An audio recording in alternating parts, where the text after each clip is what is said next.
Audiobook grátis apresenta. Era uma tarde de agosto. Caía o sol, e soprava um vento fresco e brando, como para compensar o dia, que estivera extremamente calmoso. A noite prometia ser excelente. Se a leitora quer ir comigo ao Rio Comprido, entraremos juntos na chácara do Sr. James Hope, comerciante inglês desta praça, como se diz em linguagem técnica. James Hope viera para o Brasil em 1830, com pouco mais de 20 anos, e começou imediatamente uma brilhante carreira comercial. Casou pouco depois com a filha de um compatriota, já nascida aqui, e mais tarde fez-se cidadão brasileiro, não só no papel, como no coração. Do seu matrimônio, teve Carlos Hope, que seguia a carreira do pai, e contava 26 anos ao tempo em que começa este romance, e uma filha, que recebeu o nome de Sarah e tinha 22 anos. Sarah Hope era solteira. Por quê?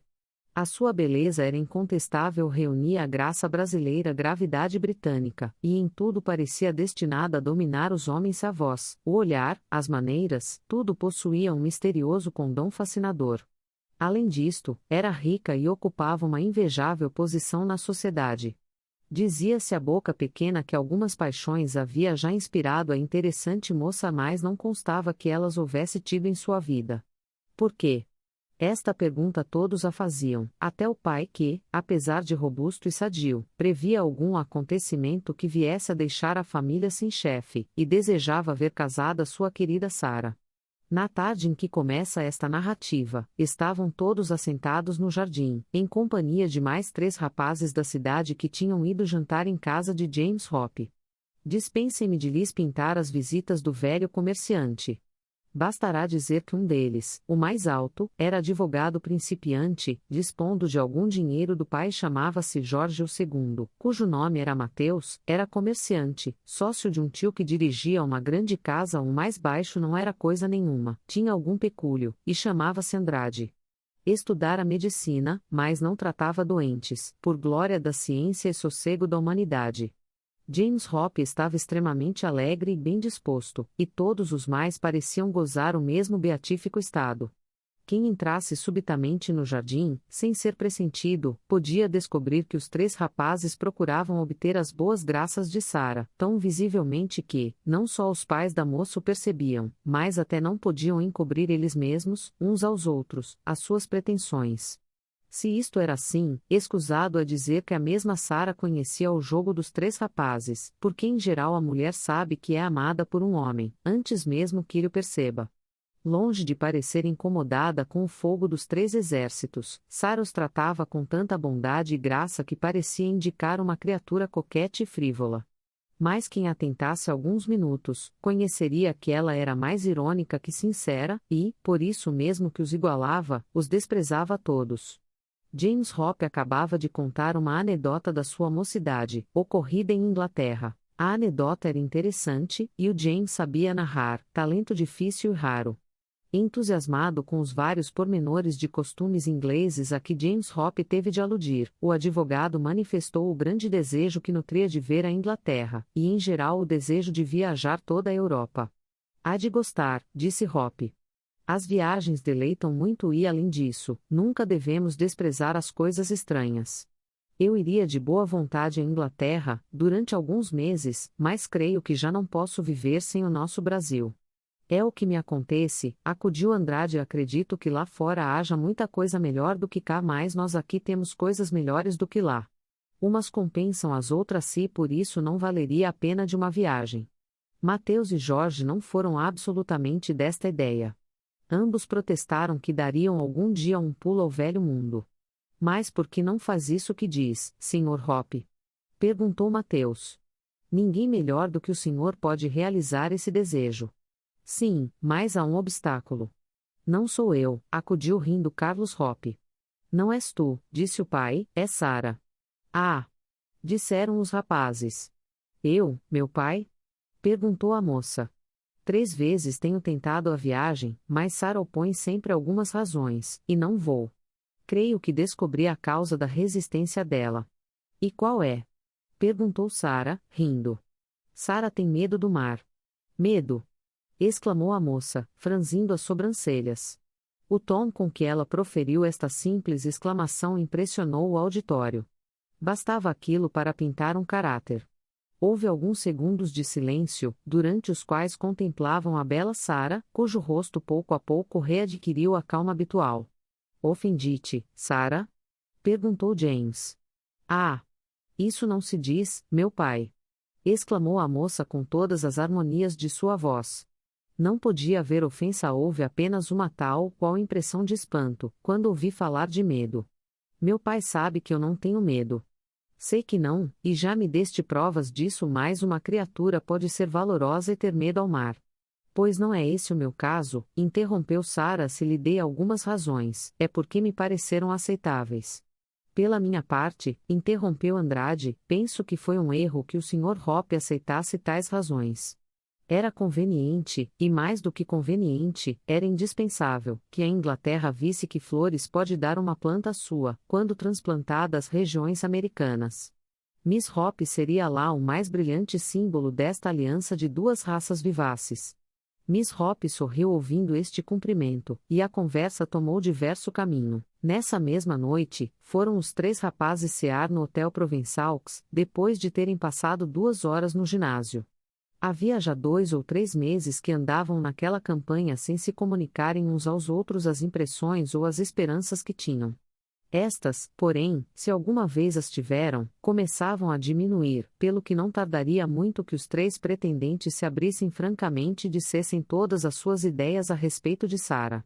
Aquela noite foi tacitamente escolhida pelos 3 para as confidências recíprocas. Estavam numa sala particular, onde ninguém os perturbaria. As revelações começaram por alusões vagas, mas não tardou que assumissem um ar de franqueza. Por que negaremos a verdade? Disse Mateus, depois de alguns remoques recíprocos. Se todos 3 gostamos dela, é claríssimo. E o que também me parece claro é que ela ainda não se manifestou por nenhum. Nem se manifestará, respondeu Jorge. Por quê? Porque é uma namoradeira e nada mais gosta que lhe façam a corte, e não passa disso. É uma mulher de gelo. Que te parece, Andrade? Não concordo contigo, acudiu este. Não me parece namoradeira. Pelo contrário, cuido que é uma mulher superior, e que... Estacou. Entrou nesse momento um criado trazendo umas costeletas pedidas. Quando o criado saiu, os outros 2 rapazes insistiram para que Andrade concluísse o pensamento. E que? Disseram eles. Andrade não deu resposta. Conclui a tua ideia, Andrade, insistiu Mateus. Creio que ela ainda não encontrou um homem como imagina, explicou Andrade. É romanesca, e só se casará com alguém que lhe realize um tipo ideal. Toda a questão é saber que tipo é esse, porque, desde que o soubéssemos, tudo estava decidido. Cada um de nós procuraria ser a reprodução material dessa idealidade desconhecida. Talvez tenhas razão, observou Jorge. Bem pode ser isso, mas, nesse caso, estamos nós em pleno romance. Sem nenhuma dúvida. Mateus discordou dos outros. Talvez não seja assim, disse ele. O Andrade terá razão em parte. Creio que o meio de lhe vencer a esquivança é corresponder, não a um tipo ideal, mas a um sentimento próprio, a um traço de caráter, a uma expressão de temperamento. Neste caso, o vencedor será aquele que melhor disser com o gênio dela. Por outras palavras, cumpre saber se ela quer ser amada por um poeta, se por um homem de ciência, etc. Isso ainda pior, observou Andrade. Pior será, creio, mais grande vantagem é sabê-lo. Que lhes parece a minha opinião? Concordaram os 2 com esta opinião. Ora bem, continuou Mateus, pois que assentamos nisto, sejamos francos. Se algum de nós sente uma paixão exclusiva por ela, deve dizê-lo a verdade antes de tudo. Paixões, respondeu Jorge, eu já as conheci. Amei aos 16 anos. Hoje, tenho o coração frio como uma lauda das ordenações. Desejo casar para descansar, e se há de ser com uma mulher vulgar, melhor é que seja com uma formosa e inteligente criatura. Isto quer dizer que nenhum ódio votarei àquele que for mais feliz do que eu. Minha ideia é outra, disse Andrade, caso por curiosidade. Uns dizem que o casamento é delicioso, outros que aborrecido, e todavia os casamentos não acabam nunca. Tenho curiosidade de saber se é mau ou bom. O Mateus é que me parece verdadeiramente apaixonado. Eu? disse Mateus deitando o vinho no cálice nem por sombras. Confesso, porém, que lhe tenho alguma simpatia e certa coisa que chamamos adoração. Nesse caso. Disseram os dois. Ó! Continuou Mateus. Nada disto é amor, pelo menos amor como eu imagino. Dizendo isto, bebeu de um trago o cálice de vinho. Estamos, pois, concordes, disse ele. Cada um de nós deve estudar o caráter de Sarah Hope, e aquele que atinar com as suas preferências será o feliz. Fazemos um staple chase, disse Andrade. Não fazemos só isto, observou Mateus, ganhamos tempo e não nos prejudicamos uns aos outros. Aquele que se julgar vencedor, declare-o logo e os outros deixarão o campo livre. Assim entendidos, conservaremos a nossa recíproca estima. Concordes neste plano, os nossos rapazes gastaram o resto da noite em assuntos diferentes, até que cada um se foi para casa, disposto a morrer ou vencer. Algum leitor achará este pacto romanesco demais, e um pouco fora dos nossos costumes. Todavia, o fato é verdadeiro. Não direi quem mo referiu, porque não quero fazer mal a um cidadão honrado. Celebrado o pacto, cada um dos nossos heróis procurou descobrir o ponto vulnerável de Sarah. Jorge foi o primeiro que supôs tê-lo descoberto. Miss Hope lia muito e era entusiasta dos grandes nomes literários da época. Quase se pode dizer que nenhum livro, mais ou menos falado, lhe era desconhecido. E não só lia, discutia, criticava, analisava, exceto as obras poéticas.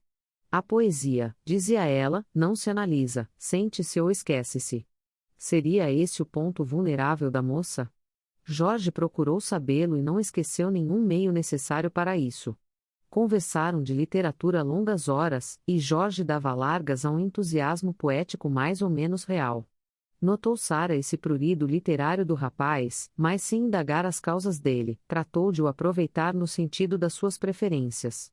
Sem nenhuma ofensa à pessoa de Jorge, posso dizer que ele não era grande conhecedor em matéria literária, pelo que não poucas vezes lhe acontecia tropeçar desastradamente. Por outro lado, sentia a necessidade de alguma fórmula mais elevada para o seu entusiasmo e andou catando na memória aforismos deste jaez: a poesia é a linguagem dos anjos. O amor e as musas nasceram no mesmo dia. E outras coisas mais que a moça ouvia sem admirar muito o espírito inventivo do jovem advogado. Aconteceu que um domingo de tarde, andando os dois passeando no jardim, um pouco separados do resto da família, Sarah pregou os olhos no céu tingido com as rubras cores do ocaso. Esteve assim calada durante longo tempo. Contempla a sua pátria? Perguntou-lhe com meiguice Jorge. A minha pátria? Disse a moça sem perceber a ideia do rapaz. É a bela hora do poente, continuou este, a hora melancólica da saudade e do amor. O dia é mais alegre, a noite mais terrível, só a tarde é a verdadeira hora das almas melancólicas. Ah! Tarde! Ó! Poesia! Ó! Amor! Sarah conteve o riso que esteve a ponto de lhe rebentar dos lábios ao ouvir o tom e ao ver a atitude com que Jorge proferiu aquelas palavras. Gosta então muito da tarde? Perguntou ela com um tom irônico que não escaparia a outro. Ah!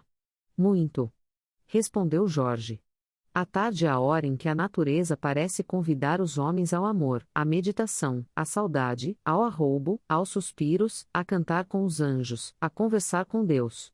Posso dizer com o grande poeta, mais variando um pouco a sua fórmula: tirai a tarde ao mundo, e o mundo será um ermo. Isto é sublime! Exclamou a moça, batendo palmas.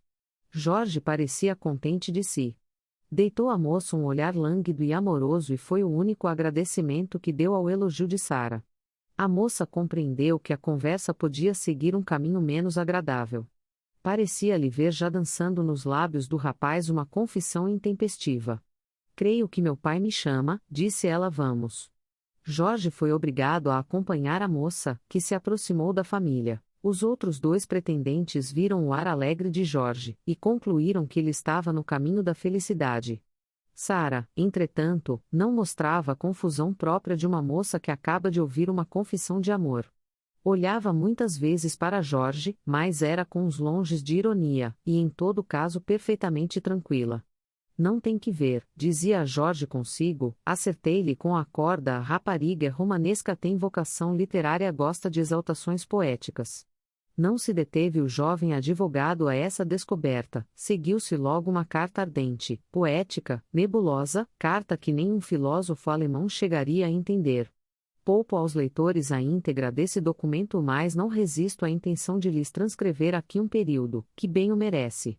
Sim, minha loura estrela da noite, a vida é uma aspiração constante para a região serena dos espíritos, um desejo, uma ambição, uma sede de poesia. Quando duas almas da mesma índole se encontram, como as nossas, já isto não é terra, é céu, céu puríssimo e diáfano, céu que os serafins povoam de encantadas estrofes. Vem, meu anjo, passemos uma vida assim. Inspira-me, e eu serei maior que Petrarca e Dante, porque tu vales mais que Laura e Beatriz. E 5 ou 6 páginas neste gosto.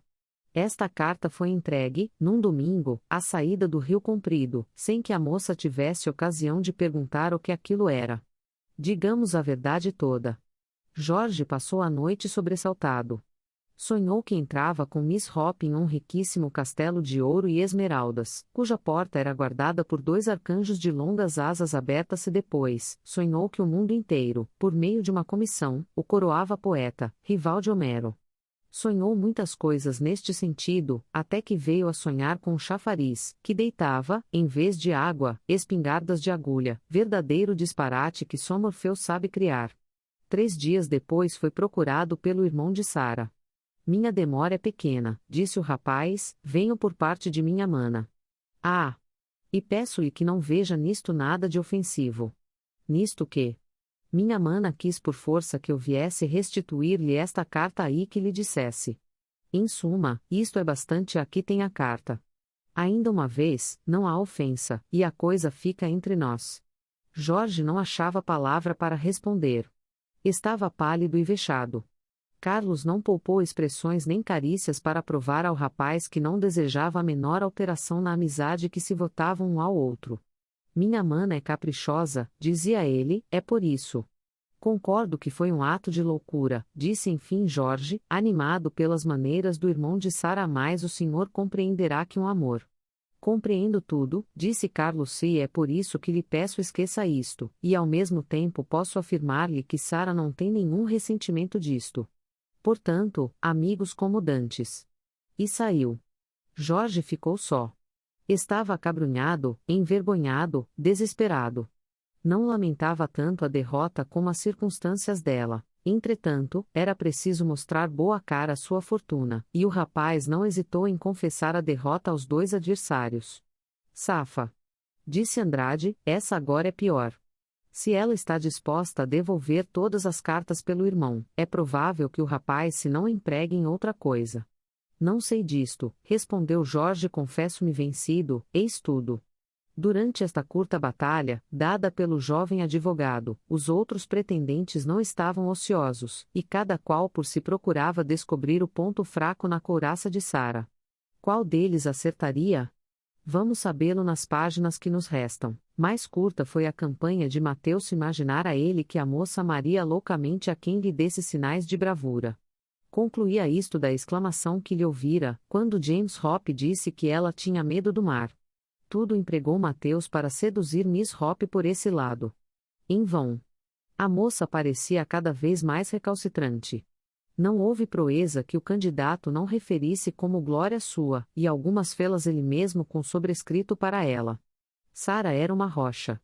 A nada cedia. Arriscar uma carta seria loucura. Depois do fiasco de Jorge, Mateus julgou prudente abater as armas. Restava Andrade. Teria ele descoberto alguma coisa? Parecia que não. Todavia, era dos 3 o mais atilado, e se a causa de isenção da moça fosse a que eles apontavam, não havia dúvida de que Andrade atinaria com ela. Durante esse tempo, ocorreu uma circunstância que vinha transtornar os planos do rapaz. Sara, acusada pelo pai de ter medo do mar, o induzira a uma viagem à Europa.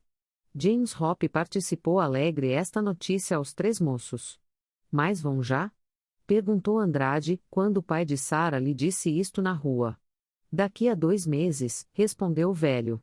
Valha-nos isso. Pensou Andrade. 2 meses. Devia vencer ou morrer dentro daquele prazo.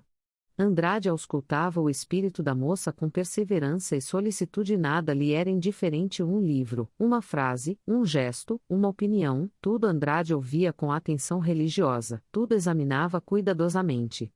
Um domingo em que lá se achavam na chácara todos, em companhia de algumas moças da vizinhança, falava-se de modas e cada uma dava sua opinião.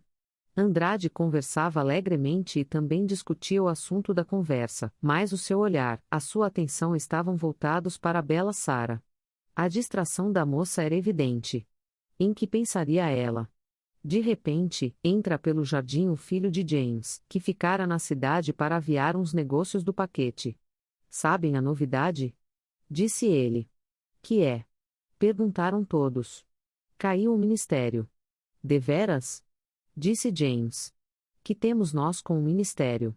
Perguntou uma das moças. O mundo caminha bem sem o ministério, observou outra. Oremos pelo ministério, acrescentou piedosamente uma terceira. Não se falou mais nisto.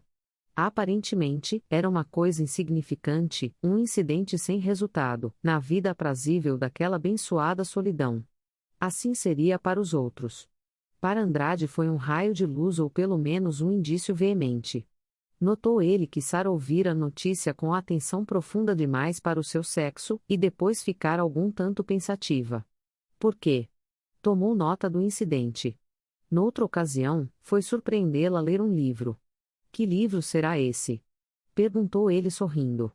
Veja, respondeu ela apresentando-lhe o livro. Era uma história de Catarina de Médicis. Isto seria insignificante para outros, para o nosso candidato era um vestígio preciosíssimo. Com os apontamentos que tinha, já Andrade podia conhecer a situação mais, como era prudente, buscou esclarecê-la melhor. Um dia mandou uma cartinha a James Hope, concebida nestes termos: empurraram-me alguns bilhetes de teatro, é um espetáculo em benefício de um homem pobre. Sei como o senhor é caridoso, e por isso aí lhe remeto um camarote. A peça é excelente. A peça era o Pedro. No dia aprazado, lá estava Andrade no ginásio.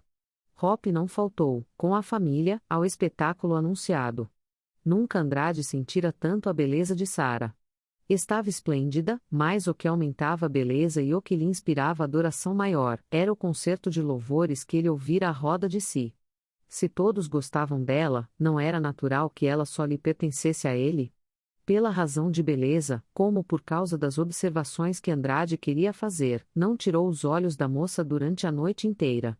Foi ao camarote dela no fim do segundo ato. Venha, disse-lhe Hope, deixe-me agradecer-lhe a ocasião que me proporcionou de ver Sara entusiasmada. Ah! É um excelente drama este Pedro, disse a moça apertando a mão de Andrade. Excelente só? Perguntou ele. Diga-me, perguntou James, este Pedro sobe sempre até ao fim. Não o disse ele no primeiro ato?